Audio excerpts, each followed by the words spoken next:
everyone, welcome to English Path. My name is Nushin and today's lesson is about the subjunctive. First and foremost, I would like you to read these 4 sentences very carefully along with me. I recommend that you subscribe to my channel. The doctor advised that he go on a diet. It is suggested that toddlers not watch TV for too long.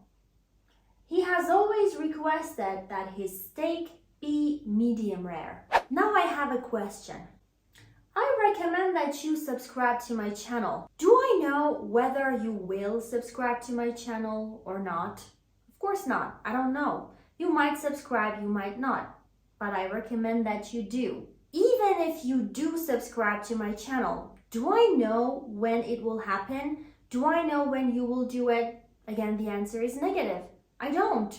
So this is merely a recommendation I'm giving you. The same goes for the next 3 sentences. The doctor advised that he go on a diet. He gave him his advice, but he doesn't know if he will listen to him. Or it is suggested that toddlers not watch TV for too long, but we see toddlers can be intolerable sometimes, and the only way parents can cope with them is to fix them in front of the TV. And this is merely a request. Sometimes you order your food a certain way, but they don't listen to you. So what is the subjunctive? The subjunctive is not a tense. It is a mood. Remember those 4 sentences? I recommended something. The doctor advised something, right? As I said earlier, you don't know whether your recommendation, your advice, your suggestion, whatever will be taken, and you don't know even if it gets taken when it will. It doesn't express the time of the action. What it actually expresses is things you desire, recommend, imagine, or anticipate. Let's get back to those 4 sentences. This time, I want you to pay attention to these verbs. I recommend that you subscribe to my channel. The doctor advised that he go on a diet. He go. It is suggested that toddlers not watch TV for too long. He has always requested that his steak be medium rare. His steak be. As you can see, regardless of the subject, be it plural or singular, the verb is in its base form. What you just witnessed was the bare subjunctive in use.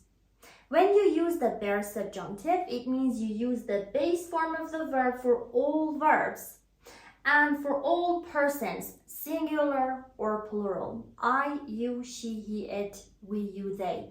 For all of them, you use the base form of the verb, like the steak be rare, that he go on a diet. So where is the bare subjunctive used? 1. After verbs of advice, necessity, and urgency, plus that. In other words, in noun clauses used after verbs of urgency, necessity, and advice. These verbs include suggest, recommend, advise, ask, desire, command, order, demand, insist, prefer, propose, and request. For example, the manual suggests that the device be charged no longer than 2 hours. The health expert recommended that I exercise at least 3 times a week. The manager has ordered that she resign. As you can see, the base form of the verb was used after each subject. And it doesn't matter what tense the main clause is in. The main clause here is in the simple present tense, the manual suggests. In the second sentence, the main clause, the health expert recommended, is in the simple past tense. And in the third, the manager has ordered, it is in the present perfect tense. If you have trouble mastering tenses in English, I have this playlist for you. You can watch it. All the tenses are explained there. By the way, I told you that you use the subjunctive in a noun clause following a verb of urgency, necessity, and advice. That the device be charged no longer than 2 hours is a noun clause here. If you don't know what noun clauses are or are not sure about them, I have a video for you right here. Watch it and you will master noun clauses. 2. After advice, necessity, and urgency, nouns plus that. Or in other words, Noun clauses used after nouns of urgency, necessity, and advice. These nouns include suggestion, recommendation, advice, command, order, demand, proposal, and request. For example, my advice is that you practice English at least 45 minutes a day. It really helps. The government's order was that every adult citizen get vaccinated. Her request is that he not leave her messages unanswered. As you can see, the base form of the verb has been used after every subject because you need to use the subjunctive here, because you have a noun clause that follows a noun of advice, necessity, or urgency. But if you say the government's order was that every adult citizen gets vaccinated, it's wrong. It is a common mistake, but it is wrong. You have to use the base form of the verb because, as I mentioned in the beginning of the video, it's merely advice or an order or a recommendation. It doesn't mean people will definitely go and do that. There are people who don't take your advice or recommendation or even orders. And even if they do, we don't know when they will do it. So we don't give it any time. We leave it timeless. It is merely a mood we're expressing. Pay attention to this negative one here. Her request is that he not leave her messages unanswered. Not leave. Pay attention to how I didn't use any auxiliary. Auxiliaries are helping verbs. I didn't say he doesn't leave her messages unanswered. Auxiliaries are not allowed here. The third use of the base subjunctive is after adjectives of urgency, necessity, or advice, plus that. Noun clauses following adjectives of urgency, necessity, and advice.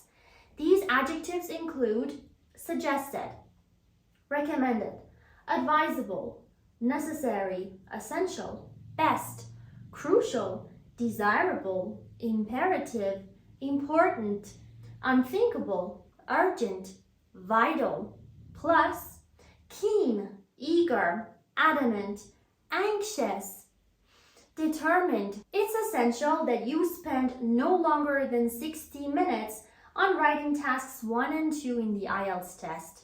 It's essential that you spend. It was unthinkable that they treat her like that. She's anxious that everything slipped through her fingers. So as I just mentioned, I would like to wrap everything up about the base subjunctive, that when you want to make it negative, you will use not before the base form of the verb in the main clause without any auxiliary. And the main clause can be in any tense, like it was unthinkable, she is anxious, and in the rest of my examples, my main clauses were in different tenses. It'll not affect your dependent clause, which is the noun clause that uses the subjunctive.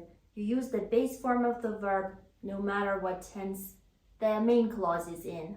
Also, there are some fixed expressions in which the subjunctive is always used, like bless you, God bless you, heaven forbid or God forbid, God or heaven help us, long live the king, the queen, whoever, God save whoever you would like to mention.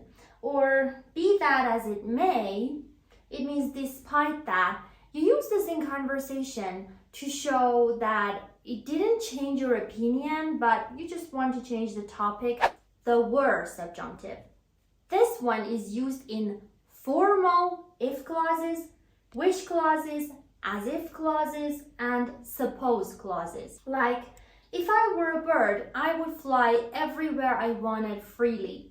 This is the formal form. In informal language or in spoken language, you can even say, if I was a bird, I would fly wherever I wanted freely. I could use the promo code if it were valid. This is formal. In informal language, you can use was. If I were you, I wouldn't let everything go so easily.